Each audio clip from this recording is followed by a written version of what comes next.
পড়েছে। সে যা বলেছ বৌদি, ঠান্ডাটা ভালোই পড়েছে।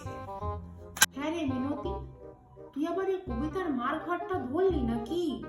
না না, ও বৌদি যা হাড় কেপ্পন, সেদিন কবিতার জন্মদিন করলো না, আমাকে বললো তুই বাসনগুলো ধুয়ে দিস, এখানে খাবারটা খেয়ে নিবি আর 200 টাকা নিস। হ্যাঁ, আমাদের বাবুটা গেছিল তো। ছি ছি গো, সে কি বাজে খাবার। আমাদেরকেও তো রাত্রেবেলায় বিরিয়ানি দিতে এসেছিল, আমি নিইনি। কেন বাপু, তোমার দেবার ইচ্ছে, তুমি সন্ধেবেলাতেই দাও না? সবাই খেয়ে নিয়ে যেটা বেঁচে গেছে সেটা দিতে এসছে।